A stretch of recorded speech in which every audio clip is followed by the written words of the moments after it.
Bom, boa noite a todos e todas. É com um grande prazer que nós estamos aqui em mais um podcast do GENAT, né? O Grupo de Pesquisa em Geomorfologia e Gestão de Riscos Naturais da Universidade Federal da Paraíba. É o nosso nono podcast e hoje nós temos o prazer de receber e de conversar aqui em nosso podcast GENAT com a jornalista Maristela Machado Crispim. Maristela possui graduação em Comunicação Social pela Universidade Federal do Ceará e mestrado em Desenvolvimento e Meio Ambiente pela Universidade Federal do Ceará. Tem experiência na área de comunicação, com ênfase em jornalismo ambiental, atuando principalmente nos seguintes temas: agroecologia, biodiversidade, bioma caatinga, bioma Mata Atlântica, consumo consciente, desertificação, ecossistemas costeiros, educação ambiental, eficiência energética, energias alternativas, energias renováveis, gestão ambiental, gestão de recursos hídricos, gestão de resíduos sólidos, mudanças climáticas, patrimônio histórico, responsabilidade socioambiental, secas, semiárido, tecnologias sociais, turismo e urbanismo, né? Então a gente vê aí que Maristela ela tem uma atuação vasta no campo do jornalismo ambiental, e é com grande prazer, Maristela, que nós lhe recebemos aqui hoje em nosso humilde canal para conversar com você sobre a sua atuação, né? Maristela, eu conheci ela acho que faz mais de um ano já, né? Fui convidado para fazer, eu acho que um podcast também, né, Maristela? Lá no Eco Nordeste, né? E eu acredito que eu conheci Maristela através da professora Wanda, né?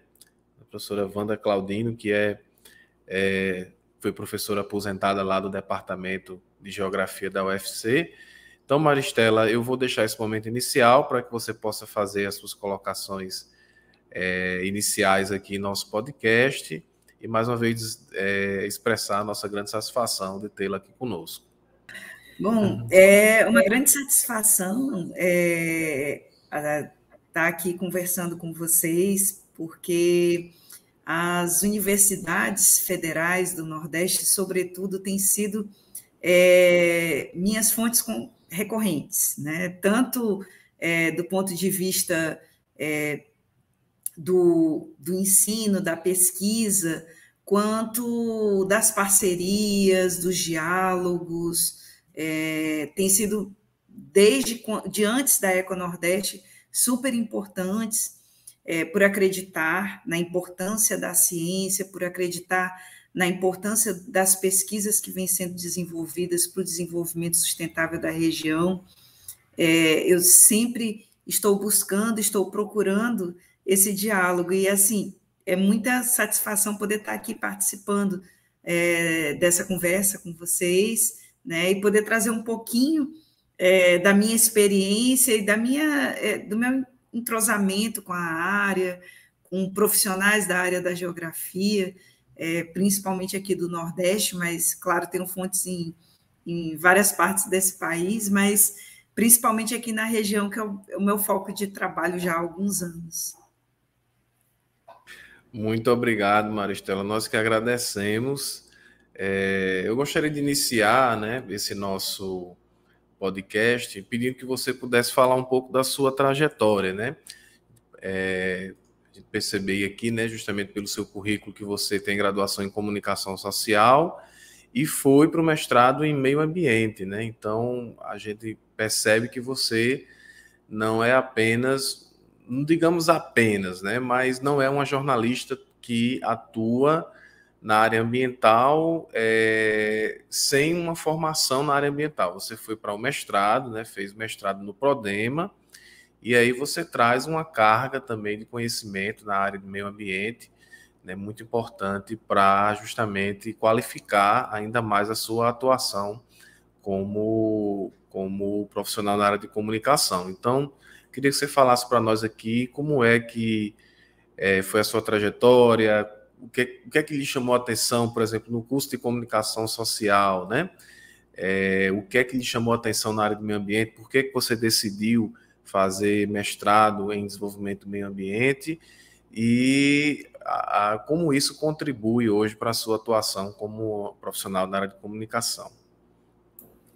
Bom, eu vou tentar ser sucinta nessa resposta. Não é muito fácil, porque agora em janeiro eu completei 30 anos de profissão, né? Então é uma trajetória que já tem um caminho trilhado, né? Quando eu entrei no curso de comunicação social, eu acho que essa questão ambiental já faz parte de mim, né? O primeiro artigo que eu escrevi na faculdade foi sobre ecologia, né? Lá no começo de 1988, né? O ano que eu entrei na faculdade de comunicação aqui da UFC. E ao longo do curso de comunicação, eu interagi muito com o Partido Verde da época. O Partido Verde, naquela época, ele era muito mais movimento ecológico e tinha muita atuação aqui em Fortaleza. E eu militei durante o período de faculdade, depois de formada durante alguns anos, até enquanto ele era mais movimento ecológico do que partido político, digamos assim. Então, em 92, eu entrei no Jornal Diário do Nordeste, lá eu trabalhei 2 anos. Depois eu saí, tive meu primeiro contato com a área de jornalismo científico. Eu fui assessora de imprensa da Fundação Cearense de Meteorologia e Recursos Hídricos durante 2 anos. Mas o chamado do jornalismo foi mais forte. Eu voltei para o jornal e voltei em 97, trabalhei de 1997 até 2018 no Diário do Nordeste. Lá eu fui repórter, redatora, editora, colunista, blogueira, fiz muita coisa, trabalhei na editoria de cidade, depois fui para a editoria de reportagem especial, onde eu me tornei editora, e ao longo desse percurso, algumas coisas aconteceram. Eu fui do Sindicato dos Jornalistas Profissionais do Estado do Ceará, fui diretora, durante 3 gestões. Nessa época, em um dos congressos da FENAGE, da Federação Nacional dos Jornalistas, eu conheci a Rede Brasileira de Jornalismo Ambiental. E conhecer a rede, fazer parte dela e interagir com outros profissionais que faziam jornalismo ambiental no Brasil, foi uma virada de chave na minha carreira. Naquela época, eu comecei a pensar no mestrado, né? Foi 2002 que eu entrei na rede, e em 2006 eu entrei no mestrado, foi de 2006 a 2008. E foi realmente uma virada, porque é aquela coisa, você pensa que entende muito do assunto empiricamente, por pesquisar, por entrevistar, por ler bastante sobre o assunto, mas realmente o Prodema foi um divisor de águas para mim. No Prodema eu pude interagir, como é um mestrado multidisciplinar, com profissionais de várias áreas, inclusive da geografia, tinha colegas da geografia, da biologia, da administração, da economia, da arquitetura, do jornalismo também, e foi um processo muito rico para a minha carreira, porque eu pude ter mais contato com essa área de desenvolvimento e meio ambiente, que é a proposta do Prodema, bem numa época em que eu começava a fazer a página de gestão ambiental no Diário do Nordeste. Foi um convite que eu recebi de um parceiro de conteúdos, um professor aqui da Universidade de Fortaleza, que trabalha muito fortemente na área de resíduos sólidos, para criar uma página de gestão ambiental no caderno de negócios do Diário. Essa página ela existiu de 2004 até 2016. Em 2011 eu criei o blog e até 2018 eu tive a coluna, né, no Diário, até a minha saída do jornal em 2018. Então, nesse período, muita coisa aconteceu, foram muitos processos, muitos conhecimentos, muitas interações, e quando eu passei a fazer parte da editoria de reportagem especial do Diário, foi uma outra virada de chave, que foi a de... Eu já tinha a percepção desde o início da participação na rede de jornalismo ambiental, de que no Brasil a gente tinha uma cobertura ambiental jornalística muito voltada para 2 biomas específicos, com motivos para isso, né? O bioma amazônico, por tudo que a Amazônia representa para o planeta, não só para o nosso país, e o bioma Mata Atlântica, que do ponto de vista da própria colonização do Brasil, a gente sabe que foi tão pressionado que a gente tem hoje menos de 7% da sua cobertura vegetal original, então realmente é necessária essa cobertura, é importante, é estratégica. Mas foi aí que eu resolvi centrar, né, a nossa cobertura aqui na nossa região, no Nordeste, no semiárido, por perceber que não só do ponto de vista da cobertura externa, né, da cobertura nacional, podemos dizer assim, mas até mesmo da cobertura aqui das capitais do Nordeste, ainda tinha ainda tem até hoje cá entre nós, uma certa visão um pouco preconcebida das coisas. Ou se mostra o Nordeste da terra seca, ou se mostra o Nordeste das belas praias, como se não existisse uma diversidade de paisagens e de culturas e de coisas acontecendo, né? Entre o período seco que a gente tem as estações secas e chuvosas, a gente não tem só o período seco, embora ele faça parte do nosso cotidiano. Então, eu centrei nisso e a gente ganhou quase 50 prêmios de jornalismo, que eu atribuo a 2 fatores principais. Trabalho colaborativo, que eu acredito muito, em várias visões trabalhando juntas um tema que enriquece as visões, os olhares e as possibilidades que a gente leva de conhecimento sobre o bioma para o leitor, e, ao mesmo tempo, essa possibilidade de dar visibilidade ao invisível, a essas questões do Nordeste que as pessoas às vezes não percebem. Então, assim, pelo fator de não conhecerem bem, eu acho que isso levou a esse reconhecimento, né? Então, foi um reconhecimento e foi uma trajetória que eu trouxe comigo na minha saída do Diário do Nordeste para a Econordeste. A criação da Econordeste foi no sentido de dar continuidade a esse trabalho, né, de cobertura socioambiental, uma cobertura baseada muito no guarda-chuva dos Objetivos do Desenvolvimento Sustentável, porque a gente falar em sustentabilidade, a gente não pode deixar de lado os fatores sociais, econômicos, culturais da nossa região, fatores de equidade, de gênero, de várias outras questões que dizem respeito às populações tradicionais, enfim.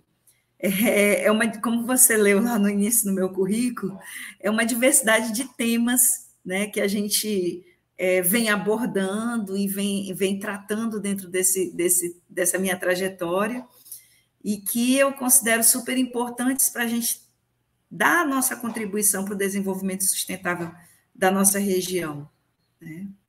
Acho que, em linhas gerais, para começar, era isso.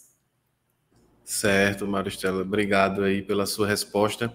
Você falou uma coisa interessante, né, que trata justamente dessa necessidade de divulgarmos melhor a nossa região Nordeste, a diversidade paisagística, ambiental, né?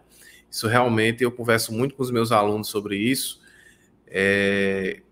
inclusive não apenas a população externa ao Nordeste, ou seja, aqueles que estão nas outras regiões, mas às vezes o próprio nordestino ele tem uma visão, às vezes, por exemplo, do bioma Caatinga, né, como se fosse, ou do domínio da Caatinga, como se fosse um domínio inóspito, desértico, que não tem biodiversidade nenhuma, que aquela paisagem feia, né? E isso eu digo porque eu nasci no litoral, nasci na zona tropical úmida, E eu só fui conhecer, de fato, o semiárido. É claro que eu já tinha feito trabalhos de campo e tudo mais, mas conviver mesmo com o semiárido, viver no semiárido, ver aquele bioma, né, aquele domínio, no seu período seco e no seu período mais úmido, o apogeu, né, daquela paisagem belíssima e também as dificuldades, né, a vivência daquele ambiente, né, então realmente eu vim de fato ter uma outra visão quando eu fui professor da Federal do Rio Grande do Norte, lá no campus Caicó, e desde então a gente vem trabalhando, por exemplo, com a questão da água, né, a influência dos processos morfodinâmicos na questão dos recursos hídricos, que é uma questão hoje tão urgente no semiárido, né? Mas, diferentemente do que muitos pensam, o domínio da caatinga, né, o domínio morfoclimático, né, da caatinga é um domínio extremamente biodiverso, né? Tanto no tocante à sua fauna, como também no tocante à sua flora, embora, assim como os outros domínios, esteja sendo também bastante degradado ao longo dos séculos, né? Maristela, eu queria aproveitar a sua presença aqui para pedir a sua opinião no tocante a um assunto um tanto que polêmico hoje no meio do jornalismo, né? Enfim, a gente vê tantas fake news aí sendo espalhadas, eu acho que é um grande desafio, né, de vocês, profissionais na área de comunicação, é justamente combater essas fake news. E aí eu digo isso porque eu olho para o seu trabalho e vejo um trabalho de extrema qualidade, né? Nós, como os professores de centros de pesquisa, de universidades, né, muitas vezes nós recebemos vários contatos de jornalistas de vários locais, de diversos veículos, né, desde aqueles de maior credibilidade até aqueles que estão começando, mas infelizmente a gente percebe que alguns desses veículos de comunicação hoje, eles apelam muito para o que se chama de sensacionalismo, né? Então, muitas vezes a gente tem até que recusar, porque alguns desses veículos, eles exploram a notícia como uma forma de ganhar dinheiro, de ganhar likes, né?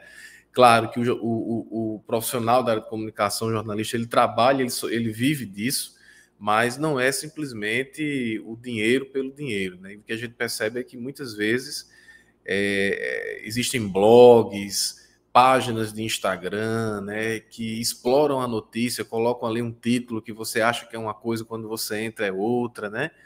E a gente precisa, de fato, valorizar trabalhos como o seu, porque você não, como você bem colocou aí, embora você aparente ser bastante jovem, né? Você já trabalha aí desde a década de 80 na área de jornalismo, então deve ter começado muito jovem nessa área, tem uma vasta experiência e traz uma bagagem que a gente percebe justamente no seu trabalho do Econordeste, que é um trabalho que a gente faz a maior questão de poder contribuir sempre que é chamado, porque é um trabalho de imensa qualidade. Mas aí eu queria saber a sua opinião acerca, hoje que eu vejo com o desenvolvimento da internet, por exemplo, que isso ganhou uma proporção gigantesca, diferente do que acontecia há 2, 3 décadas atrás, né? Então, hoje a gente percebe que com a internet, o acesso à banda larga, o acesso à informação, essa questão das fake news e do sensacionalismo, né? Muitas vezes não é nem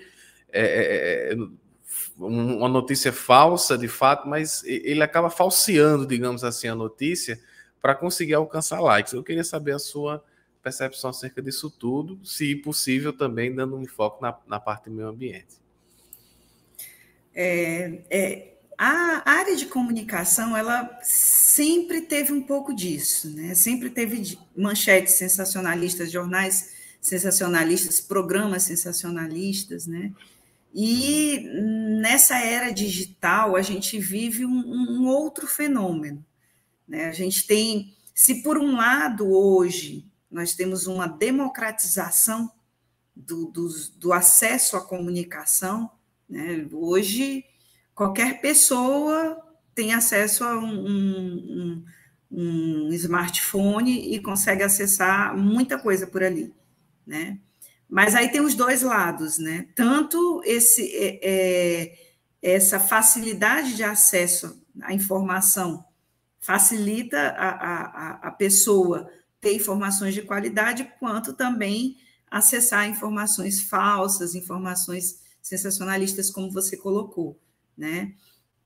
A gente vive hoje no jornalismo um fenômeno do enxugamento, da redução, né, das redações dos grandes veículos de comunicação e um crescimento muito grande de veículos independentes, né, que é o caso da Eco-Nordeste. É claro que eu não vou romantizar dizendo que é muito fácil, não é. Existe um processo de mudança, mas esse processo de mudança ele ainda está em curso e a gente ainda está buscando os nossos caminhos de sustentabilidade. Nesses 3 anos, por exemplo, nós da Eco-Nordeste ainda estamos no esquema do voluntarismo, né? Então, a gente ainda está buscando, a gente ainda está criando formas, né, de prestação de serviços, de criação de conteúdos, de assinaturas. A gente lançou em novembro a nossa campanha do Catarse de assinatura, para poder manter o funcionamento da Eco-Nordeste. A gente vem buscando parcerias, a gente vem buscando editais, para tentar diversificar as possibilidades de arrecadação, já que publicidade ainda é uma questão bastante complicada no meio digital, principalmente para quem quer manter a independência do veículo, né? Então, assim, não é que a gente não tenha recebido ofertas, a gente até recebeu, mas não é toda oferta que vai valer a pena para a gente aceitar, né, do ponto de vista ideológico, do ponto de vista ético, né, do trabalho independente que a gente se propõe a fazer.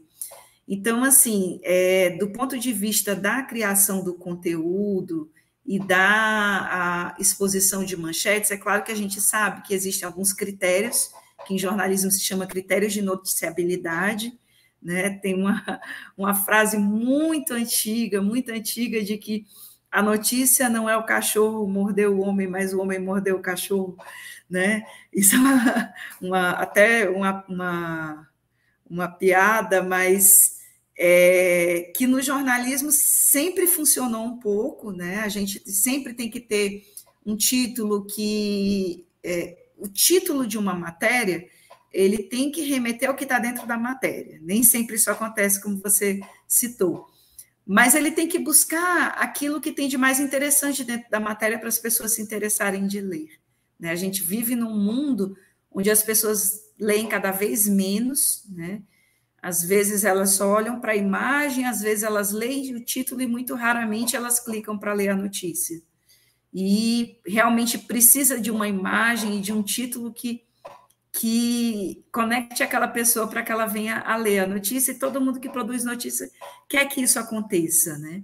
Mas é difícil, não é simples esse processo, fazer um título não é uma coisa fácil, e a realidade dos caça-cliques, ela persegue todo mundo que faz comunicação, né? Então, assim, nem todo mundo vai seguir esse caminho do sensacionalismo, mas eu diria que grande parte da mídia segue, né? Grande parte da mídia, inclusive de grandes veículos, acaba caindo nessa de caça-cliques.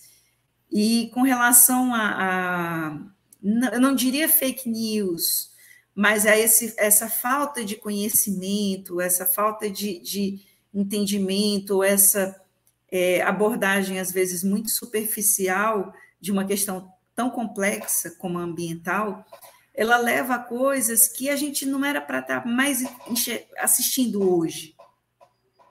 Eu passei um bom tempo sem ver televisão, algum tempo atrás, no começo do ano, eu fiquei sem streaming e acabei assistindo o noticiário mais importante, mais assistido, apresentado pelo principal âncora do país, e assisti uma chamada que eu disse, gente, a gente está em 2022 e ainda está ouvindo alguém num grande veículo de alta credibilidade dizer que a chuva está matando as pessoas, né? Então, assim, isso foi uma coisa que sempre me incomodou, sabe? Essa coisa de dizer,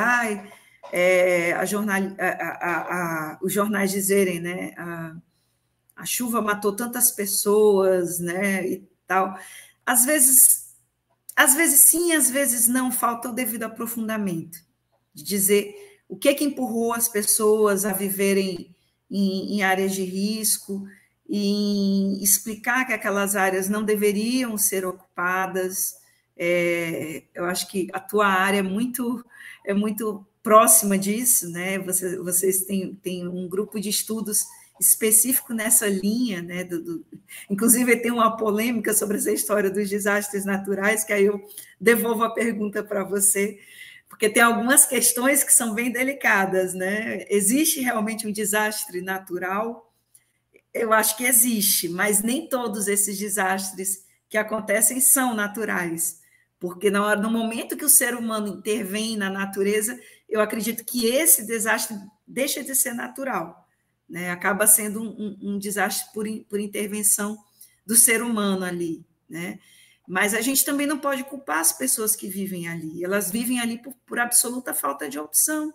É a mesma coisa da pessoa que hoje, na volta do Brasil ao mapa da fome, precisa comprar um ossinho para se alimentar, né? Ela não está se alimentando com um ossinho por opção, é porque o que foi o que restou para ela, é como o que restou para ela viver, né? Então ela acaba se arriscando para poder ter um teto, que seria uma segurança, mas às vezes não é uma insegurança. Então, existem muitas nuances na comunicação, sobretudo na comunicação ambiental. Então, você tem vários níveis, várias camadas a serem consideradas quando você vai escrever uma matéria, escrever um título, relatar um acontecimento. Então, da notícia que tem credibilidade, que tem embasamento científico, passando pela notícia com pouco aprofundamento, até a notícia deturpada e a falsa notícia, existem várias camadas e várias coisas acontecendo nesse universo, né? Então, o momento que a gente vive é realmente bem complexo, tanto de geração de informação quanto de consumo, e realmente a gente precisa ter critérios, né? De ver que tipo de informação que a gente vai consumir, de ter cuidado ao clicar num link que a gente recebe, às vezes até vem com a logomarca de um veículo com credibilidade, mas não é a informação daquele veículo. Então, existe muita coisa nesse universo acontecendo. É verdade, Maristela. Você colocou uma questão aí muito interessante, que é o seguinte: nós temos hoje um acesso muito vasto à informação e com ele vem a informação de boa qualidade também. A gente nem sempre deve tornar isso tão negativo, né, de achar que esse acesso à informação ele só traz fake news e tudo mais, não. Traz muita coisa boa também, né? Eu vou abrir um parêntese aqui. Ontem eu estava pesquisando, eu acabei vendo que é uma reportagem onde a cerveja, né, tinha lá falando que a cerveja ela faz bem para o intestino tomada com moderação, né? Aí eu disse, rapaz, que interessante. Só que eu acabei indo num indexador científico, coloquei lá as palavras-chave e li, acho que rapidamente, uns 3 resumos de artigo da área de medicina, da área de saúde, tratando disso. E tinha um porém, a cerveja sem álcool, né? Então, na notícia não falou isso, falou apenas que a cerveja fazia bem. Então, às vezes acontece, né, do cara dizer, então eu vou beber cerveja à vontade, né? E aí entra naquilo que você falou, que é o seguinte, que você foi muito lúcida, né? Nisso que você colocou, muito sincera, de que também existe a busca do profissional. O profissional quer o like, o profissional quer, porque o jornalista, o comunicador, ele trabalha com isso, né? Então o retorno que ele vai ter do seu trabalho tem a ver com a visibilidade também, né? Com a credibilidade, mas também com a visibilidade que ele vai ter. Então é um desafio muito grande porque existe uma linha tênue, né? Aí entre o título, né, que vai atrair, e até que ponto aquele título atrativo ele pode esquecer, por exemplo, de dizer que a cerveja sem álcool, por exemplo, que é foram uns veículos conhecidos, assim, reportagens em veículos conhecidos, em nenhum momento citou que era cerveja sem álcool. Citou que era cerveja com a fermentação elevada, de preferência artesanal, tudo mais, mas esqueceu desse detalhe do álcool, que é o que muitas vezes o pessoal quer na cerveja, né? Além do seu sabor também, daqueles que são apreciadores. Mas eu queria aproveitar, Maristela, para te perguntar, a gente já está aqui com quase mais de 30 minutos já conversando, né? Passa muito rápido. Quais são os maiores desafios hoje que você encontra, né? Você falou, por exemplo, na questão do jornalismo independente, que você tem caminhado hoje nessa trilhando esse caminho aí, tá trilhando esse caminho já há algum tempo, né, de tocar aí a sua página e tudo mais. Então, quais são os desafios, tanto em termos de administração dessa página, como também em relação às matérias, as próprias matérias em si. A gente tem problemas hoje seríssimos, né, relacionados às mudanças climáticas, à gestão das cidades. Aqui, por exemplo, na cidade de João Pessoa, a gente está passando por uma reformulação do plano diretor completamente equivocada, né, e sem a devida consulta aos profissionais, enfim. Então, quais são os maiores desafios que você encontra hoje na administração desse seu trabalho hoje tão importante?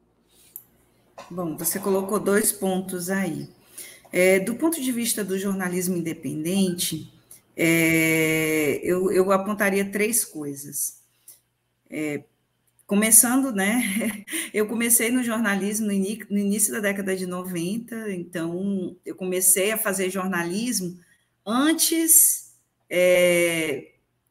no comecinho da popularização dos PCs, né, dos computadores pessoais, e ainda não existia telefonia celular, não existia smartphone naquela época, né? Então, eu estudei e me formei numa época muito analógica. Então, eu fui, ao longo da minha profissão, o mundo digital foi surgindo, foi evoluindo. Eu acho que nos últimos 10 anos explodiu com os smartphones e com todas essas possibilidades de você reunir várias ferramentas num único aparelho, que antigamente a gente usava gravador, usava máquina de escrever, usava máquina fotográfica. Hoje você consegue reunir tudo num só aparelho, e isso, como eu disse, facilitou a vida das pessoas. Aí, do ponto de vista do jornalismo digital, hoje você tem muitas facilidades, né, para fazer sua cobertura, mas isso não exime o profissional de ir até suas fontes, né? A gente teve aí esses 2 anos de pandemia, trabalhando muito fortemente online, né? Agora as coisas estão começando aos poucos a serem retomadas presencialmente, e é muito importante esse contato, esse sentir, esse ver, esse cheirar, né? Você tá ali no momento, sentir toda a atmosfera que envolve aquele momento que você está entrevistando a sua fonte no local da notícia. Isso no jornalismo, sobretudo no jornalismo que a gente chama literário, que você transmite toda a sensação para o seu leitor, né, é super importante. Então, o jornalismo ele tem o trabalho facilitado pelos meios digitais. Hoje a gente consegue entrevistar pessoas, por exemplo, no auge da pandemia, eu recebi do site O Eco uma encomenda de fazer uma reportagem sobre 1 ano do desastre do derramamento de óleo no litoral nordestino. Naquele momento, eu consegui fazer a reportagem praticamente toda por aplicativo. Consegui conversar com fontes, fui encontrando fontes tanto na academia, quanto nos movimentos sociais, quanto lá na ponta dos pescadores. Eu consegui tudinho por meio de aplicativo, fazer essas entrevistas e conseguir fotos e fazer uma reportagem completinha. Do ponto de vista de conteúdo, facilitou muito, mas existem alguns calcanhares para nós, pequenos veículos digitais independentes, né? O principal é a sustentabilidade financeira, né? Eu recapitulei lá o começo da profissão. Nós não tivemos formação para sermos empreendedores, a gente Na época, a gente era formado para trabalhar para grandes veículos de comunicação, né? Não existia essa realidade que hoje bate à nossa porta da produção digital de conteúdo. E, então, a sustentabilidade financeira é a mais importante e uma das mais complexas para o profissional de comunicação. Mas existem outras coisas, existem a insegurança jurídica também, que também vai depender da financeira, a gente precisa ter cuidado mais que redobrado para evitar implicações jurídicas no nosso trabalho, e também a digital, a segurança digital, porque às vezes as pessoas não pensam nisso, mas investir em segurança digital, e por mais que se invista, nós temos um telhado de vidro, né? É muito fácil invadir nossos sistemas, nossas redes sociais e causar um estrago, e para um pequeno estrago desse é significativo. Então, seriam essas três as maiores fragilidades do jornalismo digital e independente. E do ponto de vista da tua segunda parte da pergunta, que é sobre o cenário atual, né? A gente tem um cenário bem difícil, mas onde o jornalismo ambiental se faz mais importante ainda, né? A gente tem um cenário de negacionismo, que não é só no Brasil, é no mundo inteiro, né? Um negacionismo que ganhou espaço, que vai contra a ciência, tanto as ciências ambientais quanto as ciências da saúde, e tudo que se... A gente chegou ao cúmulo de questionarem o formato da Terra, né? E isso existir como uma teoria de pessoas que realizam, inclusive, eventos nacionais e internacionais terraplanistas. Então, assim, a gente... É como se a gente estivesse voltando para a Idade Média, regredisse tudo que a gente estudou e aprendeu até aqui. Então, é realmente um cenário bem desafiador, mas no qual a gente tem mais importância do que nunca, né? Então, fazer jornalismo embasado na ciência, nessas parcerias com as instituições de pesquisa, é mais importante do que nunca. E aí você citou a questão do plano diretor, a gente precisa estar atento. Inclusive, eu estou participando de um projeto com outras mídias ambientais do Brasil, que é um projeto de monitoramento de diários oficiais, exatamente com a perspectiva de ver o que está sendo legislado e noticiar coisas que são do interesse das pessoas e que, às vezes, elas nem percebem nas entrelinhas o que está acontecendo. Então, a gente tem, sim, não só uma missão pedagógica de fazer com que as pessoas compreendam que as mudanças climáticas não estão tão distantes delas, nem da perspectiva de que o ser humano tem a sua contribuição no que está acontecendo no planeta, como que elas são afetadas, como você disse, né, por essas mudanças, quanto estar de olho no que está sendo legislado, no que está sendo feito. Então, assim, são várias formas que a gente tem de estar acompanhando, cobrando, mostrando a realidade para as pessoas entenderem como elas fazem parte disso, como elas podem contribuir, como elas podem cobrar das autoridades, enfim. É muita coisa. É muita coisa mesmo. Essa área do jornalismo ambiental, Maristela, é uma área relativamente recente, ou ela já tem algumas décadas? Como é que é? Não entendo muito bem. Eu até iria fazer, eu sempre digo isso, 6 meses antes de terminar meu ensino médio, eu ia fazer jornalismo, né? Eu não fiz porque uma professora de geografia disse: você tem que ser professor de geografia, você tem um jeito para geografia. Eu realmente gostava muito de geografia, mas sempre fiquei, né? Eu costumo dizer que tem aquela história dos signos, né? Eu tenho ascendente, né? Ascendente em jornalismo, né? Por isso que eu gosto de fazer essas coisas assim de comunicação e tudo mais. O pessoal até da geografia me conhece como o rei das lives, né, e tudo mais, porque eu gosto muito de comunicação, né? Mas eu vejo, por exemplo, por que eu digo que o seu trabalho tem uma grande credibilidade? Porque eu já dei entrevistas para muitos veículos, né, de comunicação, e a gente percebe que a maioria dos profissionais que me procuram assim para dar uma entrevista, eles não têm essa especialidade, por exemplo, essa formação a nível de pós-graduação que você tem na área de meio ambiente. Então, eu percebo que, eu não sei, talvez seja uma impressão minha, mas é uma área ainda pouco explorada, talvez não em termos de conteúdo, de divulgação do conteúdo, mas de formação, de interesse dos profissionais da área de comunicação em realmente se especializar nisso, ou é impressão minha?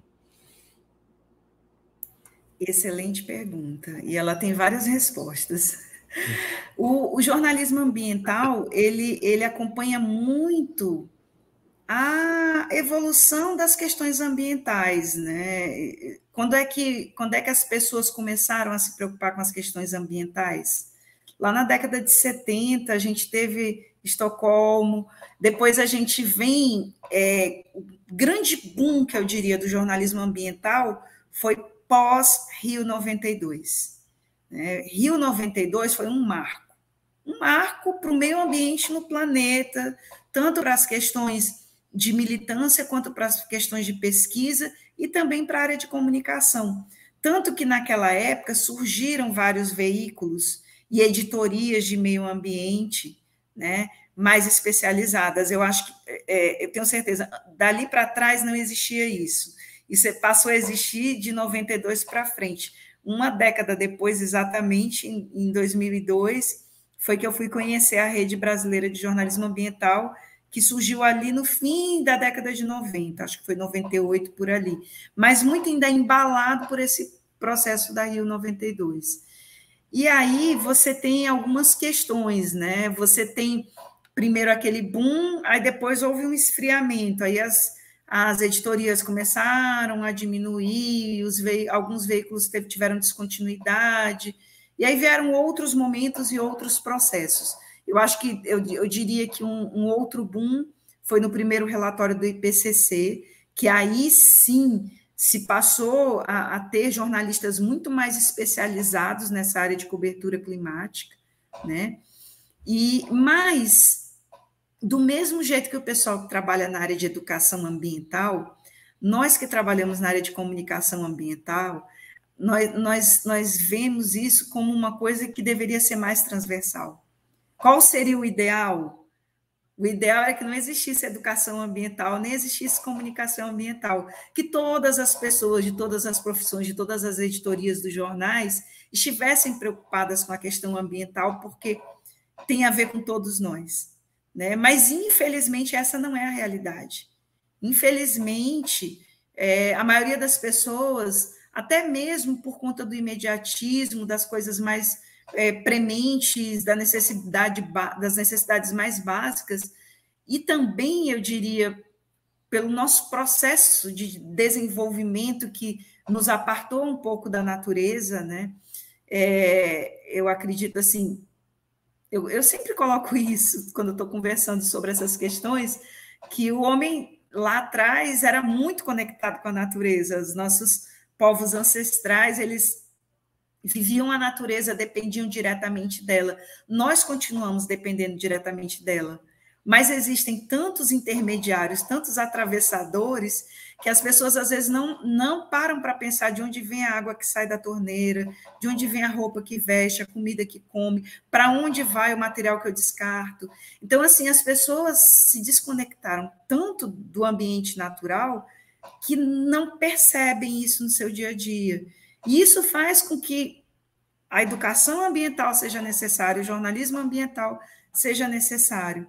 Por quê? Porque a gente ainda tem que todo dia fazer esse papel pedagógico, dizer, você faz sim parte da natureza, você depende sim da natureza, você, de certa forma, agride sim a natureza. Né? Todas as atividades humanas agridem a natureza de alguma forma. Então, a questão é de minimizar danos, mitigar efeitos e tudo mais. Mas, enfim, a gente está aqui para cumprir também um papel pedagógico nesse sentido, né? Nós não somos professores, mas a gente também tem essa contribuição de informar e de trazer informação de qualidade, de fazer essa interação com o meio acadêmico, de mostrar. Recentemente a gente deu uma reportagem com o pessoal do Departamento de Ecologia da Federal do Rio Grande do Norte, que fez uma pesquisa importantíssima com outras instituições parceiras sobre áreas prioritárias para conservação, para evitar que espécies sejam extintas no bioma Caatinga.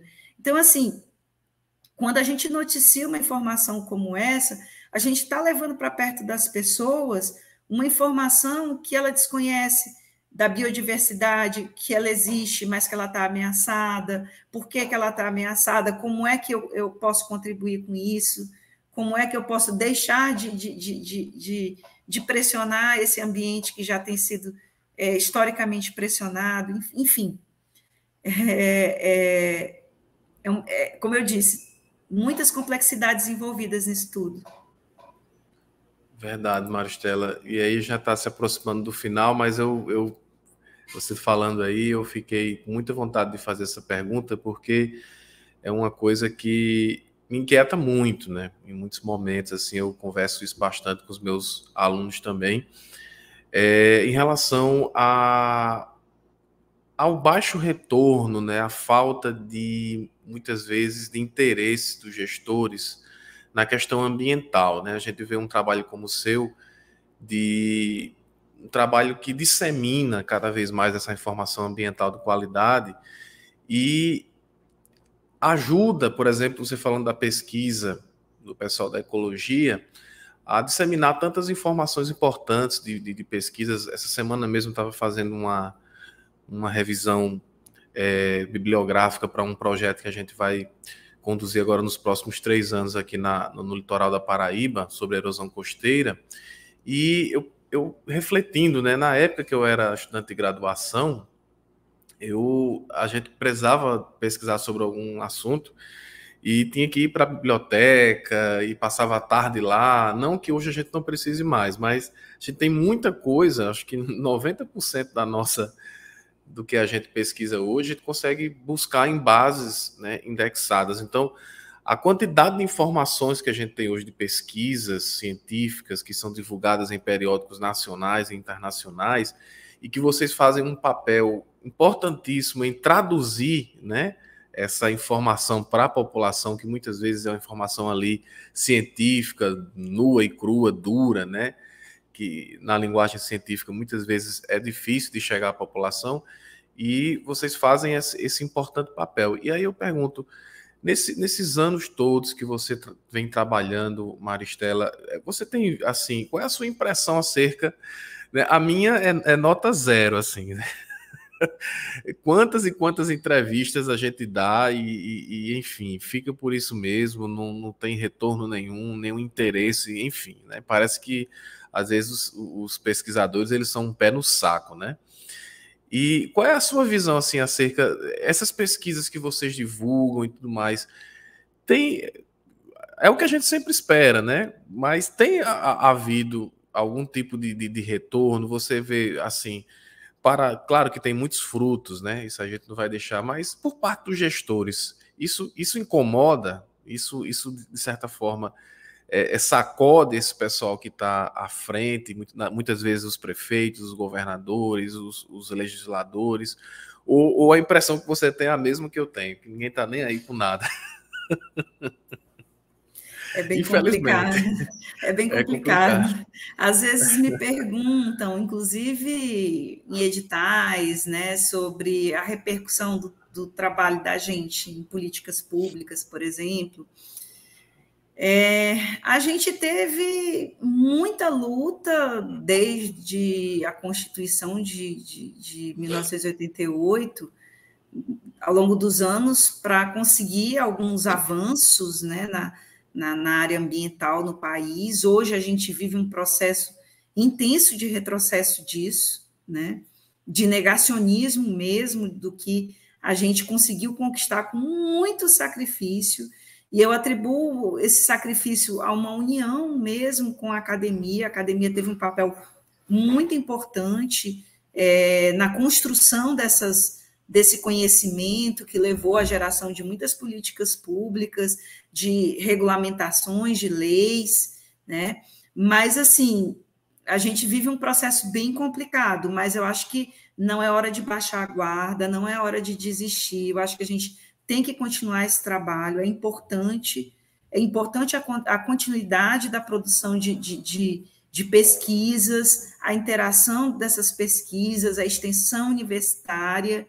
É importante que a gente continue noticiando, né, tentando traduzir os termos técnicos para as pessoas, para que as pessoas entendam a importância dessas pesquisas para a vida delas, né? E assim, aquela questão, não é porque não repercute, porque não vira política pública que a gente vai desistir de fazer esse trabalho.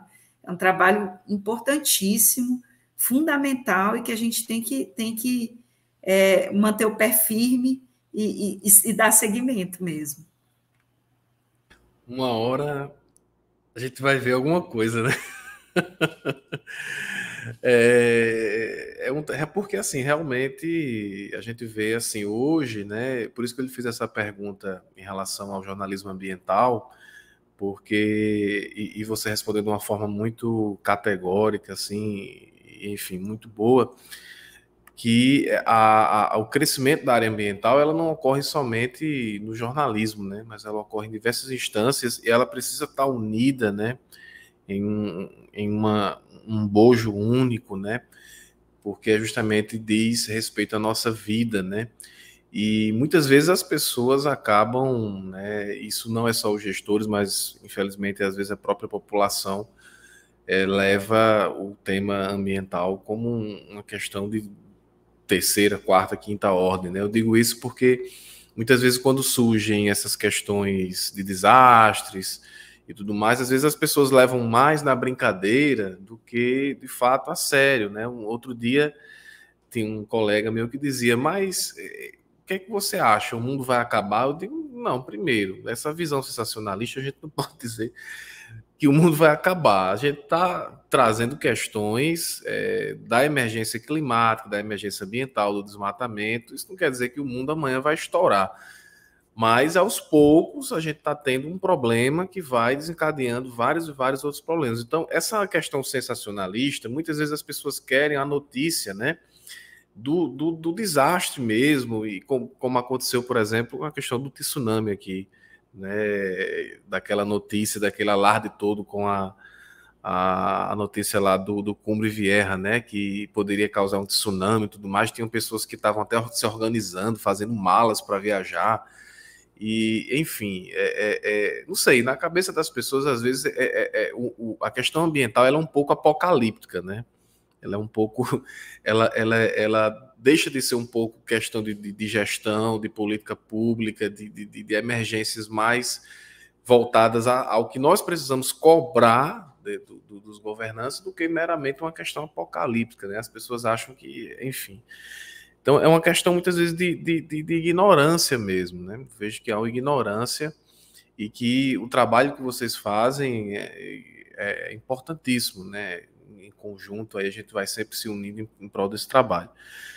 Maristela, muito obrigado pela sua participação, né? Foi muito, muito bacana mesmo, né? E, assim, uma honra muito grande poder estar entrevistando uma profissional de tamanho gabarito. Eu sei que também eu me senti até um pouco, como é que eu posso dizer, envergonhado, talvez, de entrevistar alguém que é profissional, né, nisso, né? Então, espero que eu tenha feito, pelo menos, algo bom para você divulgar entre seus colegas e dizer da satisfação e deixar esses 3, 4 minutinhos finais aí para suas colocações finais.